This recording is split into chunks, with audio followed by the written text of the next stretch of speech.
Alrighty guys, Jack World here. I wanted to make a hopefully quick overview of Sisca and what her normals and specials do and what you want to do starting out game plan wise. So just to kind of get into it, to start out, Sisca is pretty unique, as pretty much every character in Izlov is. To start out, she's a step dash. So this makes her a little more sluggish on the ground compared to like a Qdora or a Cecil, but this can be helpful just like closing in space against zoners with like dash blocking. Her dash block is pretty strong, in addition to just being averse to movement. The biggest upside is that her step dash crosses up. So this is pretty important with her left-right mix. It's pretty hard to react to, even without this setup. If you just get a hard knockdown, whoa! That's very difficult to see coming, especially someone who might be beginning in the game. Super hard to react to left-right situations. On top of that, her backdash is similarly unique. Instead of just like the way main would just have a normal fighting game backdash, she flips up. At the apex of her flip, you can do command jump follow-ups, which we will get into. Trust me. It might be most of the video. First thing I would do, just getting into the game, is familiarizing yourself with Sisca's normals. You want to know what to be doing on block. 5A, excellent standing low, leaves you +2. Then you have pretty generous amount of cancel options. Very important to the structure of your pressure and your mix. Just going into like close B into 6B will be a pretty good reset, or into 2B, which leaves you +3 on block. You're able to threaten frame traps and tick throws off it. It's a very, very great reset tool. Your 6B, similarly, will be pretty good for resetting pressure if people don't see it coming. It's also a good low crush if your opponent, like Qdora, likes to do her 2B and her 2D a lot. This will hop right over it. It'll even hit the opposing side if you jump over and she kind of slides under you. Fun little interaction. But this move, especially 6B, is pretty susceptible to parries, mashing, if they're psychos, air throwing, so use it sparingly compared to your 5A, your 2B. 5C is a good neutral poke. This is susceptible to low profiles though. Her 6C, I'm going to show a hitbox of it real quick. Whoa! Whoa, dude. It really shrinks her hitbox backwards while she winds up that kick. I think it's a pretty good high reward round start option. Up next, I would say her 2C is similarly important as both a combo tool, so you can dash cancel it to keep your combo going. You can also jump cancel it to keep your combo going. Even do something like A, B, C, D, 6D. That's a pretty good like beginner combo off your 2C. If you want to route to try and just go for that hard knockdown, that's what you can do as well. But it can also be used as a pretty passable anti-air. It is air unblockable, and on normal hit and counter hit, you get a pretty rewarding combo. Lastly, your 5D is a very important tool in our kit. It will just hard knockdown to the corner. It will not if you land it mid-screen, but it will wall bounce and hard knockdown, which means gives you enough space to threaten your left-right, which is always a good time. It also applies a seal, which I know you probably saw it and you're like, hey, what is that thing? Explain that thing. Seals are projectiles that Sisca uses to mark her opponent with. She can do it by hitting with 5D, see it right there, hitting a forward throw, hitting an air throw. Both these have to be forward, however. If you do an air back throw, it will not apply a seal, same way with back throw. The Ds kind of stick to the opponent and will explode after a given period of time. This allows Sisca to go for a pretty reliable mix without fear of being mashed out of. You know, whether your opponent's like mashing throw or mashing like a 5A of some sort. Usually even parries can get stuffed out by this, but universal DPs, characters with DPs can get out of here. Characters like Yagami who have flash kicks that hit both sides can be pretty troubling for Sisca because you want to run your left-right, but doesn't really allow you to. Lastly, your 2D. Well, I should also mention, when you fatal shift Sisca's 5D, range goes from about like quarter screen to this. Also forces counter hit so you get the hard knockdown anywhere. So you could do like one of these, and then you are threatening left-right. I think this is one of our best options for people kind of trying to set things up mid-screen.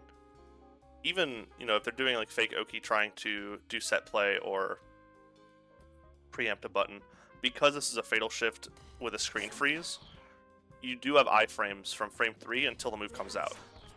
This is universal with moves that have a freeze frame when you fatal them. They also force counter hit, but I don't want to go too much over the system mechanics. That's stuff you can kind of browse the Mizumi for.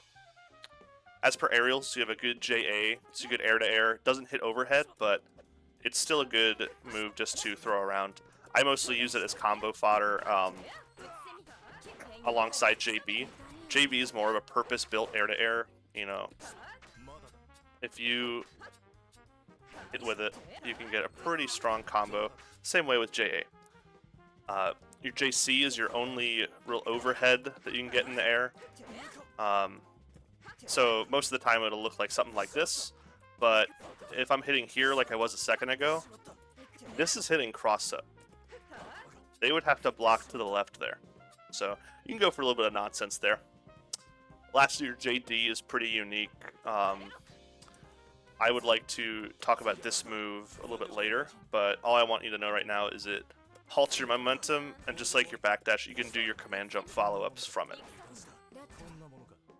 Sisca has additional normals, of course, like her 6A and her 6D, but I don't want to go over every single thing. I'd rather familiarize you with more of the intricate stuff that she has. I'm not sure if I said it before, but 236A just has her first special we'll go through. This is a projectile. You do 2 slashes. The projectile will put a seal out. This will hit on hit or block, especially as the projectile. You can also hold it down to do 3 slashes, and then it has enough knockback that it will apply the seal. So when you are routing, a lot of times you want to route your stray hits into 2D, then charge 236A. That will give you that seal pressure. If you don't charge it, the projectile will kind of just leave you and go on its merry way. So make sure, you know, as for game plan, you are getting stray hits. Just for like super beginner, you want to route into 2D, buffer your held 236A, and you have pretty solid left-right pressure there. This is kind of how you get that vortex going. Now, into the real stuff. Sisca's 236B, 236C are her command jump series. 236B goes a short way, it won't really cross up unless you're point blank. For 236C, it goes the long way. These command jumps have 9 special follow-ups. I usually call them command follow-ups, or just command moves. I notate them at like command 5A, command 5B. Because on the Mizumi, it's like 236B tilde 5A. It's like, I'm not doing all that. I'm not saying that for like 10 minutes. We've got 9 follow-ups.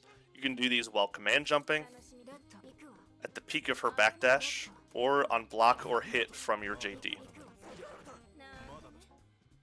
So to start out, command A is a fast low. In the corner, it will combo, and on cross up, it does a little more damage, launches a little higher.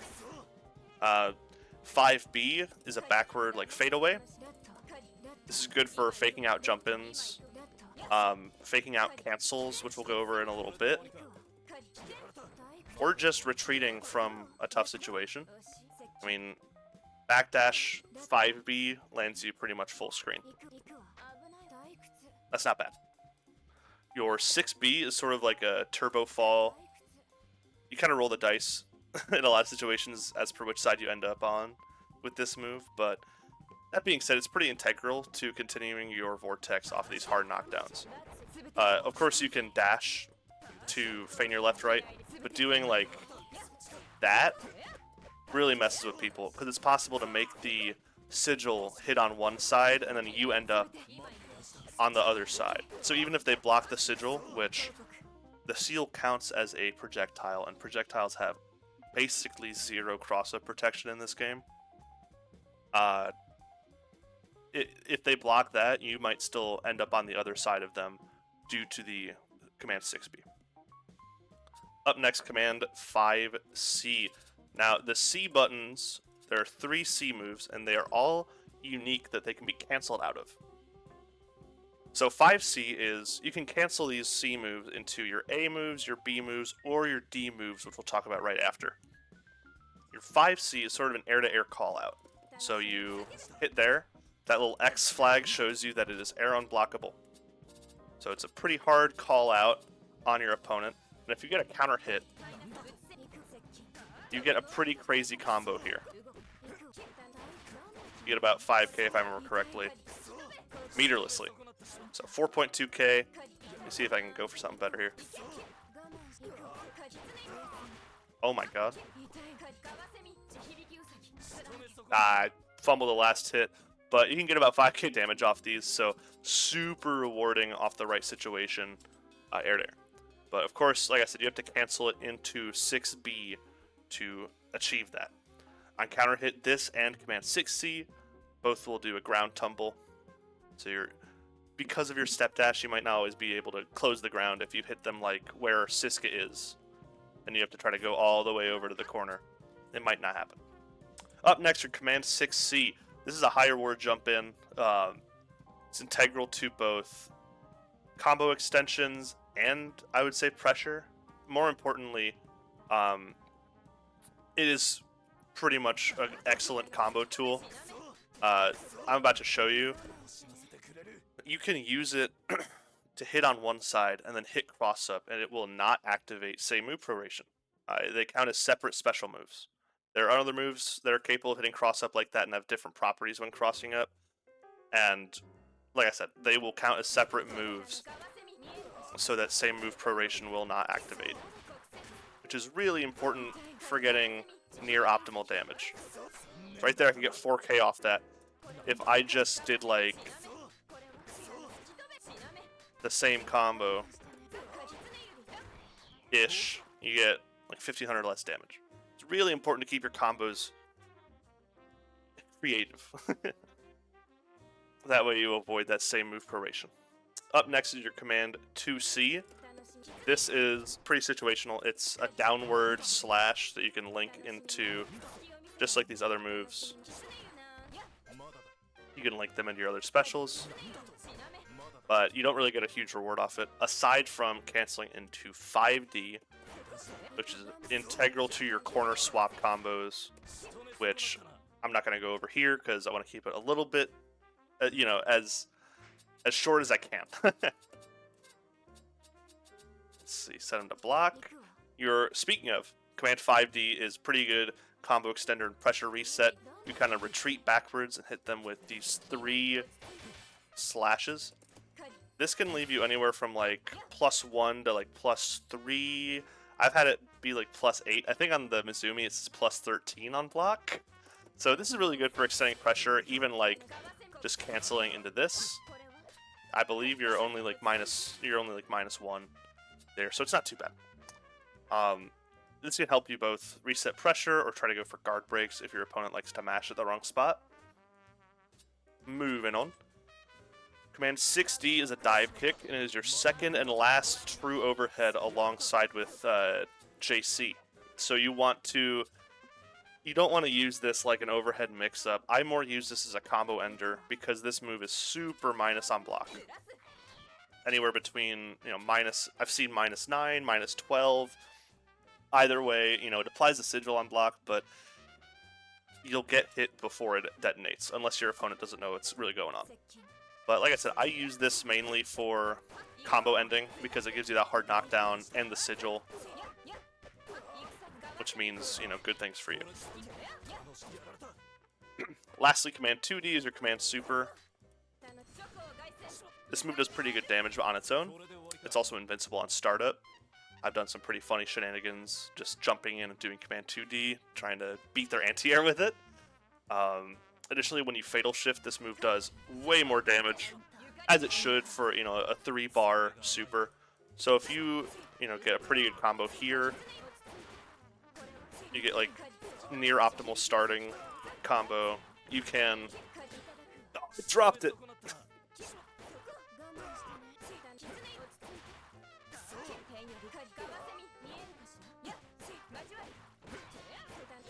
I dropped it again! So this 5C in the corner is pretty much your optimal combo starter, I would say. You're able to get crazy damage off it, and when you end it with the Fatal Command 2D, it will do like 2/3 of your opponent's health. Hopefully I can do it here, or I'll just give it up. There we go. So that does about like 2/3 of your opponent's health bar. Very, very solid cash out move. It costs 3 bar, like I said, but it'll do a ton of damage. So, take a breather. Done with those. Last thing I'll say, like I said, you can cancel your C moves into A's and B's and D follow-ups, but you can't cancel C's into other C's. So if I do 2C, or if I do like, 6C and a 2C, I can't. It's not possible. Has kind of weird properties, but I've always thought like C's can be followed up on, but no other moves can. Up next, Sisca's other specials. So she's got a 214B. This is her DP. It is kind of lacking on a forward hitbox. It can be crouched pretty easily and baited pretty easily, but it's good to have a DP. It's a rare trait. Otherwise, you would rely on 2BC as your DP, and that costs a whole bar to use. So it's good to have a meterless reversal. 214C is kind of like a shorter range Axel Rye.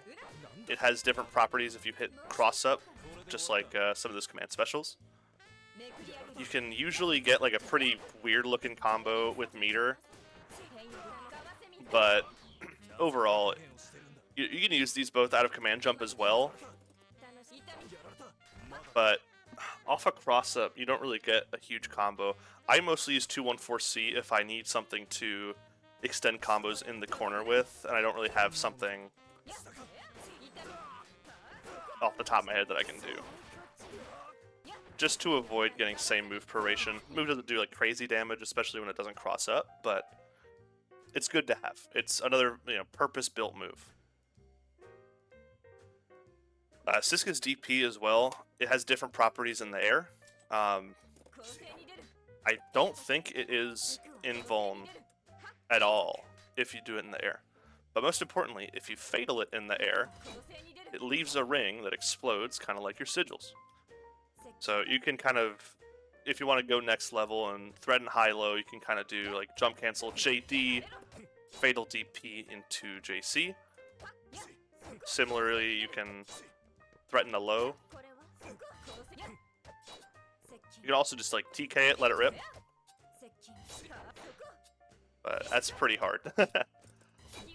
Especially mid-match. But, this costs meter, and it's tough to do, but it is very strong. Most people aren't expecting high-low mix with Sisca. It's mostly left-right stuff. So if you can familiarize yourself with that, you will bring your mix to a whole new level. On to 236D. So this opponent is blocking, right? Whoa, this guy's really good at blocking. Bang! What the heck? I thought he was blocking. Yeah, so as you can assume with the little X flag that shows up, 236D is unblockable. This move is frame 22, so it's susceptible to parries and matching and jumping, but mixing this in with your stagger pressure can be really annoying. This can be a real eye roller for your opponent, especially if they're already looking out for left, right, high, low, etc. So, lastly, your 214D is a reversal super. That's pretty alright range. It does a good bit of damage, about 2k. Interestingly, if you fatal it, it tracks across the screen. You also can combo off it, which is pretty situational. I mean, if you like get one of these... But this is like nonsense territory, I don't know. Let me just see what I can get done here. So you can get like a 5k damage confirm off that probably. But it's not really that great. It's not as great as it looks. Your opponent can parry it on reaction to the Super Flash, so it has both a Super Flash and a Fatal Flash. You know, if you're doing this, it has the Flash. If I would only do this if your opponent is like actively throwing a projectile at you. Overall, that's pretty much it. She has other moves like her, 6A 60, but I think this should give you a pretty good understanding of what her moves do, how her toolkit, what her toolkit really revolves around. Like I said earlier, I would make sure that you are routing into 2D, 236 held A, and just getting your vortex going from there. Once you understand her unique movement, which will take games, I won't lie to you, I think her win con is not the difficult part. Once you get the muscle memory of using your command jump properly and, gauging where you want to go left, right, where you want to do same side, I would say that it's a pretty easy win con to navigate around. In order to get your vortex going, though, and score your hits, Sisca really relies on stagger pressure when she's got the opponent in close range. A lot of characters in this game have pretty long block strings, but Sisca really doesn't. The most you can really do is just like... She's really reliant on pressure that resets, which is fine because you have these moves that leave you plus. But realistically, you want to be throwing around a lot of nonsense. Then, if your opponent loves to block and you have enough meter, you can really start to throw in some just like straight up nonsense. And if your opponent's mashing, this is called fatal blocking. If your opponent's mashing, it should be pretty easy to get their guard broken.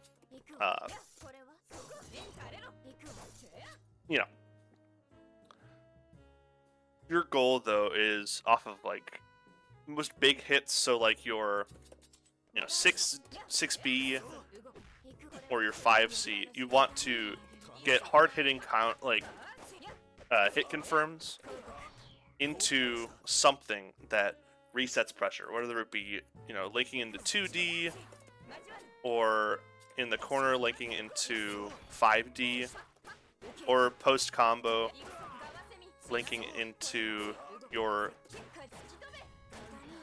your command 60. I don't know why it fataled it, but those are your main enders. If you just want to do mid-screen party starter, that's your thing. Same thing here. You want to end your combos with that command dive kick because then you're just able to get a bunch of nonsense going. Then, we're over by the corner. Instead of comboing into 2D, you can just threaten that cross up right there. Sisca's a ton of fun and is most likely my favorite character that I've ever played. I hope this was helpful for you. Sisca doesn't really seem to get a whole lot of changes these days, so maybe this will be an evergreen guide that you can turn to. I don't foresee her getting any new specials or any new, nonsense, so I think this should be the end of the video. Like I said, just make sure that you get your vortex going. Don't be afraid to experiment with command jumps. Don't be afraid to, let some hard callouts rip. This character, as opposed to like a main, kind of needs to do that to really get things going. So, on my channel, I've got some VODs of me playing. I've got some playlists from Fatal Shifts that have some Sisca gameplay in them. And, hopefully you have as much fun on Sisca as I do. Thanks for watching.